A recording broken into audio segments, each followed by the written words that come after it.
دوستان عزیز سلام علیکم.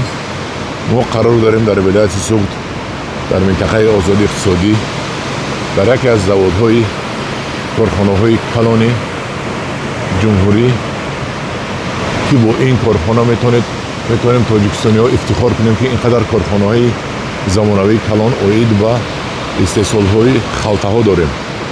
خلطه‌های کلان و مایده. خلطه‌های من همین خلطه‌ها من خلطه‌های کلان. این خلطه‌ها اساساً با قزاقستان و روسیه با خارج کشور فروخته می شود. من ماشین آمده است، در اینجا ایستاده است. از این خلطه‌ها امروز بار میکنن و روان میکنن با قزاقستان. اینش باشد همون دستگاه‌های خلطه بافی یا خلطه براری می باشد. من اینجا خیلی رشته‌های پلی‌اتیلنی قلاوه‌ها رشته‌های پلی‌اتیلنی در اینجا قرار دارند که از اینها خلطه می‌بافند. خلطه بافیش ها اینجا بوده است. من از دیگر طرف رفتم و نوار میگیرم و شما نشون میدم که همین زواد چقدر کار میکنند.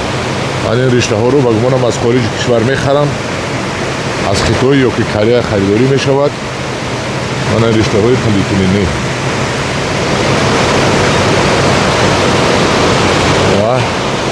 حاضر میریم دوام میتیم نوار رو. شما تماشا کنید ببینید که در تاجیکستان ما چقدر زوادها می باشد، چقدر کارخانه ها افتتاح شده است. اینجا باشد کلیونکه می برآورده باشند. من پرسم کنید سلام علیکم اکا اینجا کلیونکه می برآورید یا چیکار میکنید؟ این همین دستگاه شما چیکار میکنند؟ رسپون میبرید. از سلافان رسپون میکنید. از سلافان هم بریده رسپون میکنن با رسپون خلطه میکنن. فکر من همین بود. فکرم دارم. در اینجا موادهایش هست. در خلطه موادهایش خریده شده است. خلاص دیگه این خیلی زوادی کلان، این خیلی کارخانه کلان من یکم بار میبینم که در تاجیکستان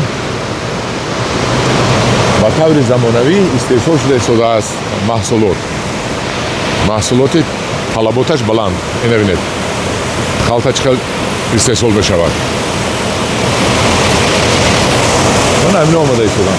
ببینید همین خطا و رسیده تو بجا رفته بود. من همینو رشته ها کشاده شده رفته. توپ خورده نه من قدیدم که توپ خورده شده.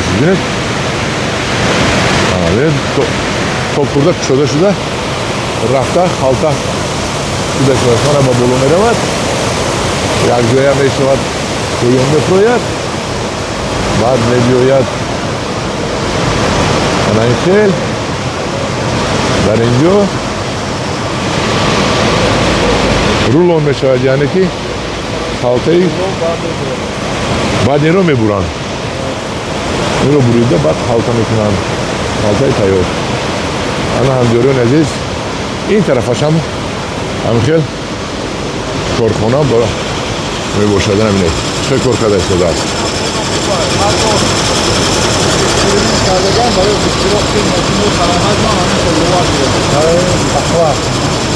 سلام علیکم دادر جان، درباره همین خلطه ها گفت که این خلطه ها به کجا خارج فروخته می شود؟ ما اساسا استحصال وطنی می باشد. بازار صادراتی اینها هستند جمهوری قزاقستان و جمهوری فدراسیون روسیه می باشد. قزاقستان روسیه. خلابات کلان است. خلابات زیاد است البته. زیاد است. کارخانه ها عین حال مرحله یکم کارخانه ساختمان شده است. مرحله دومش هم در خطای بنا در حدود زیاده از 1 هکتار با ساختمان شده است. بو هم یک دیگر می سازید. مرحله دوم میشد. برکلای. عین حال حدود زیاده از 90 نفر کارمند در دو بخش کار میکنند در ساختمان ما. دوی مرسال شود چند دیگه کار میکند؟ مثلا 70 نفر دیگه علاوه میشه. با 70 نفر دیگه کار میکنند. این تجهیزات کجا است؟ تجهیزات اساسا تجهیزات جمهوری آلمان و جمهوری مردمی چین میشه. آلمان و خیتو یک جای. این چند کیلوگی خلطه میبره شما؟ خالته‌هاشون اساساً از 500 کیلوگرم تا 2 تن 3 تنه. بر میگیرد ها؟ شما چیکار راکه جان اینجا؟ دو درجه. کارمند مدیریت منطقه آزاد اقتصادی سو این سوبیکتی ما سوبیکتی جمعیتی دارای مسئولیتش محدود آزیا پالیتکس میباشد. آزیا پالیتکس. بله. رحمت شما. رحمت شما. ولی دیگر بینوتان میریم تماشا. آزیا پالیتکس بوده است من اینجا. جدیمه آزیا پالیتکس. های همجوران عزیز. من به شما یک نوار از یک کارخانه نهایت کلانی با قوتی تاجیکستان نشان دادم به شما.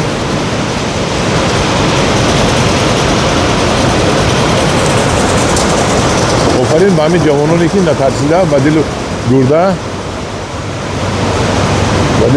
به قوت این کارخانه رو ساخته و استفاده دادن که این هم یک منبع جای کاری است، منبع درآمد است به وطن، یک منبع معاش بر کارگر است، پرداخت‌های اندازها میباشد. من ببینید خیلی تماشا کردید.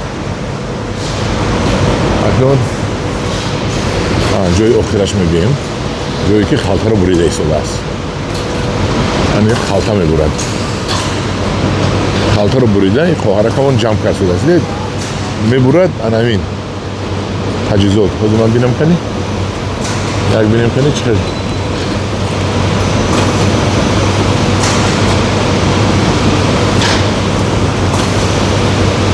این خلطه بریده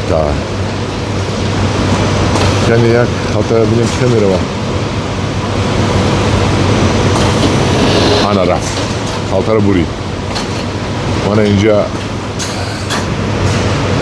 من رولان توان شدگی خلطه من این گیر و با این طرف میروه. تو دخترکو تجهیزات بریده، دخترکو بسته بندی میکنن. من پر از خلطه است. بینید کارگرها بینید همه شیشته بریده ایستادن، درست کرده ایستادن، از نظر گذرانده ایستادن. همجوران عزیز کارگر را بینید چه بسیار است. آفرین به این جوان مردهای وطنی. آفرین. دست شما در نکند بچه های وطنی.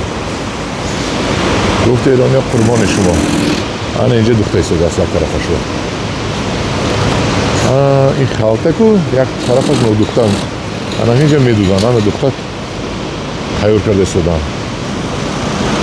خلاص دیگر روسیه اولش نباشه نمیفهمی.